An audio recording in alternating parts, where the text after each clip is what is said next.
বড়লোক ছাত্রের অ্যাডমিশন আটকে এবং পরিবারের পুত্রবধূ সেজে রাজদীপকে উচিত শিক্ষা দিল বিদ্যা। হ্যাপি এভার 70 দেখা যাবে আজকের পর্বে। বিস্তারিত জানতে ভিডিওতে একটি লাইক দিয়ে পুরো ভিডিওটি দেখতে থাকুন। গল্পের শুরুতেই আমরা দেখতে পাবো বিদ্যা সকালবেলায় রান্নাঘরে চলে আসে। সৃঞ্জয় রান্না করতে থাকে। সৃঞ্জয় তো বিদ্যাকে দেখে অবাক হয়ে যায়, বলছে কি ব্যাপার, তুমি রান্নাঘরে কেন এসেছো? বিদ্যা তখন মৃদু এসে তো দেয়, আমি রান্না করব। আসলে আজ আমার ফার্স্ট পিরিয়ডটা অফ ছিল এবং সেকেন্ড পিরিয়ডটা একটু পরে হবে, তাই ভাবলাম রান্না করে রেখে যাই। সৃঞ্জয় যা শুনে অবাক হয়ে যায়, বলছে তুমি রান্না করবে? কার জন্য রান্না করবে? বিদ্যা উত্তরে বলতে থাকে, আমার শ্বশুরমশাইয়ের জন্য রান্না করব। সৃঞ্জয় তো অবাক হয়ে যায় কথা শুনে, বলছে তুমি রান্না করতে এসেছো নাকি লড়াই করতে এসেছো? বিদ্যা তখন মৃদু হাসি দিয়ে বলে, কেন লড়াই করব, আমি তো শুধুমাত্র রান্না করতে এসেছি। আসলে আমি শ্বশুরমশাইয়ের জন্য রান্না করব, তাকে রান্না করে খাওয়াবো। এটা শুনে সৃঞ্জয় কিছুটা কেমন যেন বিস্মিত হয়। ততক্ষণে বিদ্যা হাতে একটি মোচা নিয়ে পায়েলকে ডেকে বলে, পায়েল তুমি তো মোচাটা চটপট কাটো। পায়েল একটু সংকোচ করে বলে, আমি মোচা কাটবো? বিদ্যা হাসি দিয়ে বলে, হ্যাঁ তুমি কাটবে। পায়েল কিছুটা দ্বিধাগ্রস্ত হয়ে বলে, না আমি মোচা কাটতে পারি না এবং কাটবো না। তখনই বাইরে যাচ্ছিল রুষা আর কীর্তিকা। তখন বিদ্যা তাদেরকে ডেকে বলে, রুষা, কীর্তিকা তোমরা কোথায় যাচ্ছ? কীর্তিকা হালকা বিরক্ত নিয়ে বলে, আমরা একটু বাইরে যাচ্ছি। কেন, আমরা বাইরে গেলে কি তোমাকে কৈফিয়ত দিতে হবে? বিদ্যা তখন কটাক্ষ করে বলে, এটা তো বাড়ি, ধর্মশালা নয়, তাই না এখানে সব কিছু জানতে হবে। সৃঞ্জয়ী তখন চুপ থেকে বলে, পায়েল তুমি কিছুতেই না মোচা কাটবে না। আচ্ছা ও কেন মোচা কাটবে? ও কি বাড়ির কাজের লোক? শোনো, আমাদের বাড়িতে কিন্তু কাজের লোকের অভাব নেই যে পায়েল মোচা কাটবে, বুঝতে পেরেছ? বিদ্যা তখন বলে, কেন আপনারা কাজের লোকদের এত ছোট করে দেখেন কেন, অসম্মান করেন কেন? এটাই তো বুঝতে পারছি না। তাদেরকে সম্মান করতে শিখুন, বুঝতে পেরেছেন? তখন এখানে রাজদেব চ্যাটার্জি চলে আসে। রাজদেব চ্যাটার্জি এসে তো চিৎকার করে শাট আপ বলতে থাকে বিদ্যাকে। বিদ্যা তো অবাক হয়ে যায়, অনেকটাই ভয় পেতে থাকে। তখন বিদ্যা রাজদেবকে বলে, শুনুন আপনি কেন চিৎকার করছেন, কেন এভাবে চিৎকার করছেন? আমার মনে হলো বাইরে মাইক বাজছে। বাইরে কি মাইক বাজছে? তখন রাজদেব রেগে গিয়ে বলে, শোনো মাইক বাজছে কোথায়? বিদ্যা তখন বলে, আপনিই তো বুঝতে পারেন না, এত চিৎকার করা কিন্তু ঠিক নয়। আমাদের গলায় কতগুলো হার রয়েছে সেটা আপনি জানেন? তখন রাজদেব চ্যাটার্জি বিরক্ত হয়ে বলে, শোনো আমি তোমার কথা না একদম শুনতে চাই না। বিদ্যা তখন ধীরে ধীরে বলে, ঠিক আছে রান্না করবো তো আপনার জন্য মোচা চিংড়ি, বুঝতে পেরেছেন? তখনই চলে আসে রাজরূপ। রাজরূপ বলে, এই তো আমি চিংড়ি মাছ নিয়ে চলে এসেছি। বিদ্যা তার দিকে তাকিয়ে বলে, থ্যাংক ইউ। রাজরূপ বলে, হ্যাঁ আমি চিংড়ি মাছগুলো কেটে নিয়ে এসেছি। বিদ্যা তখন বলে, এটা কি করলেন? মাছগুলো কেটে আনলেন কেন? আমি ভাবছি আজকে চিংড়ি মাছ কাটাবো আমার কুক শাশুড়িকে দিয়ে। যা শুনে সৃঞ্জয়ী তো একদম রাগান্বিত হয়ে যায়, বলছে কি আমি চিংড়ি মাছ কাটবো? তোমার এত বড় সাহস, তুমি আমাকে বলছো চিংড়ি মাছ কাটতে? বিদ্যা তখন বলে, হ্যাঁ কাটবেন তো, কেন কাটবেন না? সৃঞ্জয়ী তখন বলে, শোনো আমি না এসব করতে আসিনি। বিদ্যা তখন বলে, কেন তাহলে কি করতে এসেছেন? আমার ভাসুরির টাকায় বসে বসে খাবেন, পায়ের উপর পায়ে তুলে খাবেন, তাই তো? যা শুনে সৃঞ্জয় অনেক রেগে যায়। রাজরূপ তখন সৃঞ্জয়কে থামিয়ে বলে, কি ব্যাপার, তোমরা তো দেখছি বিদ্যাকে একদম সহ্য করতেই পারছো না। সৃঞ্জয় তখন বলে, ও তো একটা বেয়াদব, ও সম্মান করা শিখেনি। বিদ্যা তখন বলে, শুনুন। এদিকে বিদ্যা রাজদেব চ্যাটার্জিকে বলে, শুনুন আমি আপনার পুত্রবধূ আর আমি কিন্তু আপনার জন্য রান্না করব, বুঝতে পেরেছেন? বিদ্যা তখন রুষার কাছে বলে, এই বাড়ির মেয়েগুলো তো কিছুই জানে না, কিছুই শিখেনি দেখছি, একটাকেও না মানুষ বানাতে পারেনি। ঠিক তখনই ওইখানে ত্রিধা চলে আসে। ত্রিধা এসে বলতে থাকে, তুমি একা কেন কাজ করবে বিদ্যা? তোমাকে না একা কোনো কাজ করতে হবে না, আমি তোমাকে সাহায্য করব আর আমি সব করে দেবো, বুঝতে পেরেছ? রাজদেব চ্যাটার্জি তখন ত্রিধাকে বলে, শোনো আমি না ওর হাতে রান্না কিছুতেই খাবো না, ওকে রান্না করতে নিষেধ করো, ঠিক আছে? যা শুনে ত্রিধা রাগান্বিত হয়ে যায়, বলছে কি বলছো তুমি? এটা বলে পাত্তা না দিয়ে ত্রিধা রান্না করতে চলে যায়। রাজরূপ তো বউ শ্বশুর যুদ্ধ দেখে হেসে ওঠে। তখন রাজদীপ চ্যাটার্জি তাকে তীব্রভাবে ধমকাতে থাকে আর বিদ্যাকে বলতে থাকে, শোনো আমি কিন্তু কিছুতেই তোমার হাতে রান্না খাবো না। বিদ্যা তখন বলে, কেন রান্নায় কি সমস্যা রয়েছে? আমি তো আপনার জন্য রান্না করব। রাজরূপ তখন একটু হাসিমুখে বলে, হ্যাঁ দাদা তুমি খাও, কোনো সমস্যা নেই। বিদ্যা তখন মৃদু হাসি দিয়ে বলে, হ্যাঁ আমি তো এবারই পুত্রবধূ, আমার দায়িত্ব তো পালন করতেই হবে। রাজদীপ চ্যাটার্জি তখন মেজাজ হারিয়ে ফেলে, বলছে তুমি কোনো দায়িত্ব পালন করবে না, বুঝতে পেরেছ? ঠিক তখন এখানে রীত চলে আসে এবং নিজের পিতা রাজদীপ চ্যাটার্জিকে শান্ত করে বলে, কেন বাবা, ও তো এবারের বউ আর ওর দায়িত্ব পালন করবে, তো তোমার কি সমস্যা? বিদ্যা তখন সিরিয়াস হয়ে বলে, আজকে রান্না হচ্ছে মোচা দিয়ে চিংড়ি মাছ। রীত তখন প্রশ্ন করে, আর কি রান্না হচ্ছে? বিদ্যা তখন বলে, আরও থাকবে গরম ভাতের সঙ্গে মাংস ভাত আর মোচা চিংড়ি। রিত তখন খুশি হয়ে যায়, বলছে হ্যাঁ অনেক ভালো হবে। তখনই দেখা যায় সিকিউরিটি একটি চিঠি নিয়ে আসে। কৃতিকা গিয়ে চিঠিটা নিয়ে আসে এবং তার বাবার হাতে দেয়। রাজদীপ চ্যাটার্জি তখন চিঠিটা পড়তে থাকে। চিঠিটা পরে বুঝতে পারে যে কোন ছাত্র বা কে পাঠিয়েছে। তখনই তার কাছে একটা ফোন আসে। ফোনটা রিসিভ করে রাজদীপ চ্যাটার্জি বলে, হ্যাঁ হ্যাঁ আমি পেয়েছি, এইমাত্রই আমার কাছে চিঠিটা চলে এসেছে, আপনি কোনো চিন্তা করবেন না, অ্যাডমিশন হয়ে যাবে, আপনি কোনো চিন্তা করবেন না, বুঝতে পেরেছেন।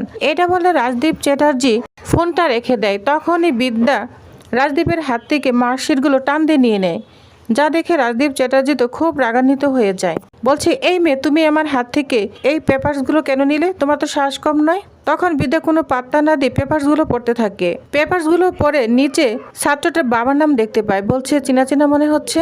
তখন রাজদীপ চ্যাটার্জি বলে, এই মেয়ে তুমি আমার পেপারসগুলো দাও, তুমি এগুলো কেন নিলে।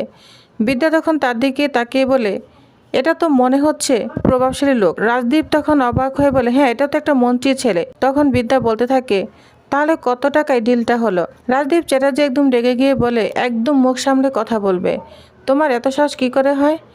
বিদ্যা তখন বলে, কত টাকা ডোনেশন নিয়েছেন সেটা আগে বলেন। ওর যে মার্কশিট আমি দেখেছি, ও তো কোনো পাঠশালা ভর্তি হওয়ার যোগ্য নয়, আবার এত বড় কলেজে ভর্তি হবে, মানে আপনি টাকা ডোনেশন নিয়েছেন তাই তো। রাজদীপ চ্যাটার্জি কিছুটা লজ্জিত হলো বিদ্যার সাথে প্রতিবাদ করতে থাকে, কিন্তু বিদ্যা রাজদীপকে কোনো পাত্তা দেয় না। বিদ্যার মতো কথা বলতে থাকে, বলছে, শুনুন ওর মতো ছেলেরা এখানে অ্যাডমিশন পেলে এখানে যে ভালো স্টুডেন্ট আছে তারা তো এখানে ভর্তি হতে পারবে না। এই কলেজে ভালো ভালো প্রফেসর আছে, ভালোভাবে শিক্ষা দেয়, কিন্তু ছেলেটা কি পড়াশোনা করবে। প্রিন্সিপাল ভালো মার্ক দিয়ে পাশ করে দিবে, কিন্তু বোর্ড পরীক্ষায় কী হবে, সেখানে তো টাকা দেওয়ার কোনো সুযোগ নেই, তাই অ্যাডমিশন হবে না। এটা শুনে রাজদীপ তো পুরোই অবাক হয়ে যায়। তখন বিদ্যা চুপচাপ সেই ছাত্রের বাবাকে ফোন করতে থাকে। ফোনটা রিসিভ করলে বিদ্যা বলতে থাকে, শুনুন আপনি যেই হন না কেন, আপনার ছেলে না অ্যাডমিশন হবে না, 48% মার্ক পেয়ে ওর এত বড় কলেজে কোনো অ্যাডমিশন হবে না, বুঝতে পেরেছেন। যা শুনে রাজদীপ চ্যাটার্জি তো অবাক হয়ে যায়। বিদ্যা তখন বলতে থাকে, শুনুন আমি হলাম প্রফেসর বিদ্যা ব্যানার্জি, মানে প্রফেসর বিবি, আর রাজদীপ চ্যাটার্জির পুত্রবধূ, বুঝতে পেরেছেন। যা শুনে হৃদ এবং তার মা অনেক খুশি হয়ে যায়। তখন রাজদীপ চ্যাটার্জি রাগান্বিত হয়ে বিদ্যার কাছ থেকে ফোনটা নিয়ে নেয় আর বলতে থাকে, শুনুন আপনি কোনো চিন্তা করবেন না, ওর অ্যাডমিশন হয়ে যাবে। বিদ্যা তখন বলে, না ওর অ্যাডমিশন হবে না। রাজদীপ চ্যাটার্জি বলে, আমি বলছি হবে। বিদ্যা তখন মার্কশিটগুলো হাতে নিয়ে ছিঁড়ে ফেলতে থাকে, যা দেখে রাজদীপ চ্যাটার্জি তো অনেক রাগান্বিত হয়ে যায়। তখন রাজদীপ চ্যাটার্জি রাগান্বিত হয়ে বিদ্যাকে চর মারতে যায়। তখনই সামনে এসে দাঁড়ায় রাজরূপ, বলছে, দাদা এটা তুমি কি করছো। পিতা তখন এগিয়ে আসে, বলছে, তুমি কি পাগল হয়ে গিয়েছো, ও তোমার পুত্রবধূ, তুমি কি ভুলে গিয়েছো ওর গায়ে তুমি হাত তুলতে যাচ্ছ। বিদ্যা তখন শান্তভাবে বলে, আপনি চিন্তা করবেন না, উনি হাত তুলবেন না, দেখেছেন তো হাতটা নামিয়ে নিয়েছেন। টিনা যা শুনে অবাক হয়ে যায়। তখন টিনা বলতে থাকে, শোনো এরকম করো না, মেয়েটা তোমার জন্য রান্না করবে আর তুমি এরকম করছো। আর শোনো অ্যাডমিশন করানোর দরকার নেই। রাজদীপ কিছুটা তিরস্কৃত হয়ে বলে, হ্যাঁ দাদা অ্যাডমিশন করাবে না। রাজদীপ চ্যাটার্জি বলে, অ্যাডমিশন হবে। বিদ্যা তখন ঠান্ডা মাথায় বলে, ঠিক আছে তখনকারটা দেখা যাবে, এখন তো আমি রান্না করি। মোচা চিংড়ি এই বলে বিদ্যা রান্নাঘরে চলে যায়। রাজদীপ চ্যাটার্জি তীব্র কণ্ঠে বলে, ওকে তো আমি অ্যাডমিশন করাবোই করাবো। বিদ্যা তখন বলে, পারলে করে দেখাবেন আর আমি পারলে ঠেকাবো। যা শুনে রাজদীপ চ্যাটার্জি আরও রাগান্বিত হয়ে যায়, বলছে, শোনো তোমার হাতের রান্না আমি খাবো না, আমি নিজেই রান্না করব, আর তুমি এখানে দাঁড়িয়ে আমাকে হুমকি দেবে। বিদ্যা তখন বলে, না আমি কিছুই করব না। টিধা বিদ্যার দিকে তাকিয়ে বলে, তাহলে তুমি এই বাড়িতে পুত্রবধূ হয়ে এসেছো এই লড়াইটা করার জন্য না। টিধা তখন বিদ্যার দিকে তাকিয়ে বলে, তাহলে তুমি এই বাড়িতে পুত্রবধূ হয়ে এসেছো এই লড়াইটা করার জন্য। বিদ্যা বলল, না এই বাড়িতে আমি শুধুমাত্র ওনার পুত্রবধূ, আর বাইরে আমি প্রফেসর বিদ্যা ব্যানার্জি, বুঝতে পেরেছেন। যা শুনে রাজরূপ একদম চুপ হয়ে যায়। তখন রাজদীপ চ্যাটার্জি সেখান থেকে চলে যায়। এদিকে ত্রিধা বিদ্যাকে বলে, তাহলে অ্যাডমিশনটা হবে না। বিদ্যা তখন বলে, না অ্যাডমিশনটা আমি আটকাবো, কারণ এই বড়লোকের বখাটে ছেলেগুলো টাকা দিয়ে ভালো ভালো জায়গায় ভর্তি হয়ে যায়, তারপর বখাটে হয়ে যায় আর পড়াশোনা করে না। এই জন্য মেধাবী ছাত্ররা জায়গা পায় না, একেবারে খালি জায়গা পায় না, এটা হতে পারে না। বিদ্যা তখন বিরক্তি নিয়ে আরও বলতে থাকে, আমার ভাইকে দিয়ে আমি দেখেছি, আমার ভাই একদম খারাপ হয়ে গিয়েছে। এমন সময় রুষা এসে বলে, শুনে এরকম করো না, জেঠু তোমার হাতে রান্না খাবে না, তুমি রান্না বাদ দিয়ে দাও। বিদ্যা তখন বলে, ওনার বাবা খাবে, যদি উনি না খায় ওনার বাবা খাবে, বুঝতে পেরেছ।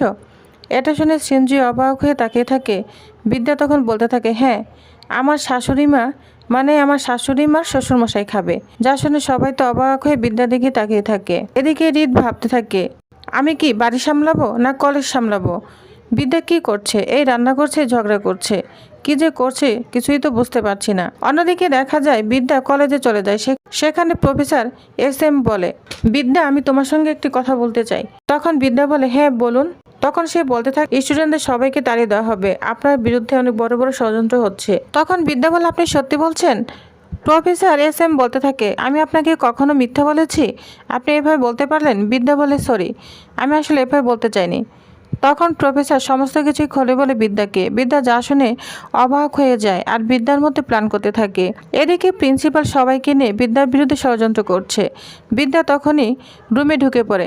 প্রিন্সিপাল বলে, কি ব্যাপার আপনি এখানে? তখন বিদ্যা প্রিন্সিপালকে কটাক্ষ ভাষায় বলতে থাকে, হ্যাঁ এখানে তো আসার আমার অধিকার রয়েছে, আমি আসতে পারি। আর বিদ্যা প্রিন্সিপালকে রাজদীপ চ্যাটার্জির নামে নানান কথা বলতে থাকে। সে বোঝাতে চাচ্ছে তার শ্বশুরমশাইয়ের পক্ষ হয়ে গিয়েছে এবং তার সেবা নিচ্ছে, তাকে ভালো মন্দ খাওয়াচ্ছে। তখন প্রিন্সিপাল রাজদীপ চ্যাটার্জিকে ফোন করে সমস্ত কিছু জানিয়ে দেয়। বলছে, আপনি তো দুদিকেই থাকেন, আপনার বউ আপনাকে রান্না করে খাওয়াচ্ছে আর আপনি তার উল্টো সেবা নিচ্ছেন, আর এদিকে আমাদের সঙ্গে কথা বলছেন। এমনকি আপনার পুত্রবধূ আপনাকে নিয়ে রাতে ডিনারে চলে যাবে। যা শুনে রাজদীপ চ্যাটার্জি তো পুরো অবাক হয়ে যায়। তো প্রিভিয়াস নেক্সট আকর্ষণীয় পর্বে আর কি হতে চলেছে? এবার বিদ্যা ব্যানার্জিকে উচিত শিক্ষা দিতে পারবে রাজদীপকে? তো কি হতে চলেছে নেক্সট আপডেটে জানতে অবশ্যই আমার সাথেই থাকুন। ধন্যবাদ।